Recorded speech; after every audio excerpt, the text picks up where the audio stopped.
Halo, bertemu lagi bersama saya, Rio Perdana. Di video kali ini, kita akan membahas mengenai apa itu evolusi. Pernahkah kalian membayangkan bahwa makhluk hidup di bumi ini berawal dari keberadaan sel-sel sederhana, hingga akhirnya terbentuklah makhluk hidup yang beraneka ragam seperti yang ada di saat ini? Apakah yang menyebabkan sehingga keberadaan sel-sel sederhana itu kemudian berkembang menjadi beraneka ragam makhluk hidup seperti yang kita lihat di bumi ini, sehingga menimbulkan rasa penasaran untuk mencari tahu bagaimana fenomena unik itu terjadi. Dalam kehidupan sehari-hari, tanpa disadari fenomena teori evolusi dapat kita lihat pada makanan atau daging yang rusak, sehingga memunculnya mikroorganisme. Fenomena ini dapat dijadikan sebagai sumber belajar sehingga tidak hanya berorientasi pada buku, namun dapat dikembangkan dengan menambah wawasan dan kepekaan peserta didik melihat fenomena tersebut. Dalam ilmu biologi, evolusi merupakan perubahan-perubahan pada sifat-sifat terwariskan, baik secara morfologis maupun fisiologis, dalam suatu populasi organisme dari satu generasi ke generasi berikutnya. Perubahan-perubahan tersebut terjadi karena adanya kombinasi tiga proses utama dalam evolusi. Yang pertama, yaitu variasi, reproduksi, dan seleksi.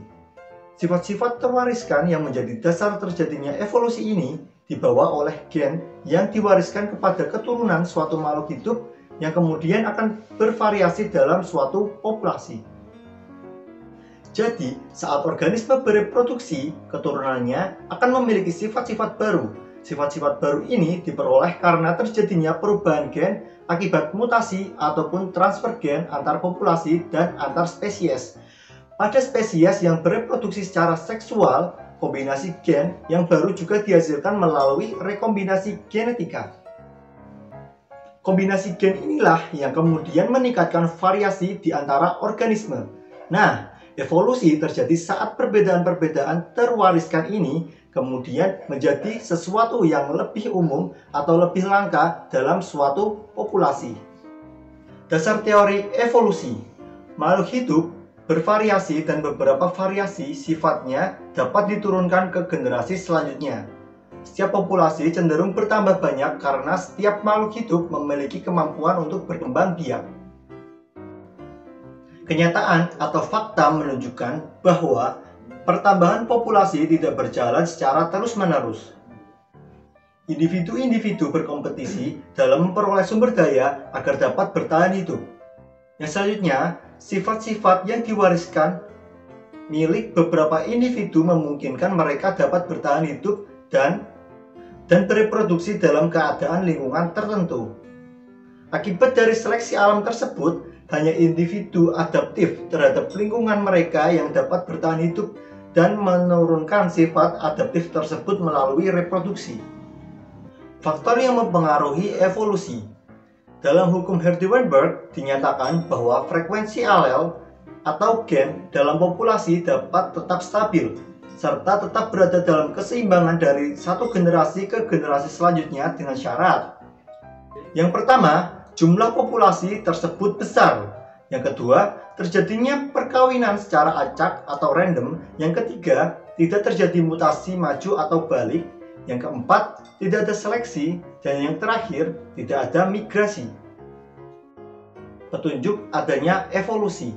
Dalam teori evolusi biologi, terdapat 4 petunjuk adanya evolusi, yaitu yang pertama, adanya variasi individu dalam satu keturunan. Yang kedua, homologi organ tubuh. Yang ketiga, perbandingan embriologi. Dan yang keempat, adanya fosil. Fosil sendiri merupakan sisa dari tumbuhan dan makhluk hidup yang sudah mati dan hidup di zaman purba yang setelah berpuluh ribu tahun itu terpendam di bawah lapisan tanah. Sisa-sisa makhluk hidup dan juga tumbuhan purbakala tersebut mengeras, sehingga akan terbentuklah apa yang disebut dengan fosil. Fosil merupakan salah satu bukti yang kuat bahwa dahulu itu terdapat kehidupan purba jauh sebelum seperti sekarang ini. Selain evolusi, ada juga loh materi yang sangat menarik lainnya, yaitu materi bioteknologi. Penasaran kan? Tunggu di video selanjutnya. Dadah!